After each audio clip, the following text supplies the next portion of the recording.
সালাতে দোয়া কবুল হয়। সালাতে দোয়া কবুলের তিন জায়গা। একটা হচ্ছে তাকবীরে তাহরিমার পরে আমরা সানা পড়ি না, আমরা তো একটা পড়ি। আল্লাহর হাবিব সুন্নাহ এবং নফল নামাজে আরো পড়তেন সানা, ওই দোয়া কবুল হয়। দুই নম্বর জায়গা সালাতে সেজদায় পড়ে দোয়া করলে কবুল হয়। আকরাবু মা ইয়াকুনুল আবদু মির রাব্বিহি ওয়া হুয়া সাজিদ ফাকসিরু ফীহি দুআ। বান্দা যখন সেজদায় লুটিয়ে পড়ে, বান্দা আল্লাহর সবচেয়ে কাছে চলে যায়। তা কিন্তু বিশ্বনবী বলে, সেজদাটা তোমার রবের কুদরতি পায়ের উপরে পড়েছে। সেজদায় পড়ে দোয়া করেন।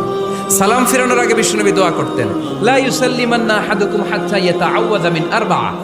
আল্লাহর হাবিব বললেন, চার জিনিস থেকে পানাহানা আছে, আমার কোন উম্মত যেন সালাম না ফিরায়। তারা যেন পড়ে, আল্লাহুম্মা ইন্নী আউযু বিকা মিন আযাবিল কবর, আউযু বিকা মিন আযাবি জাহান্নাম, আউযু বিকা মিন ফিতনাতিল মাহইয়া ওয়াল মামাত, আউযু বিকা মিন ফিতনাতিল মাসিহিদ দাজ্জাল।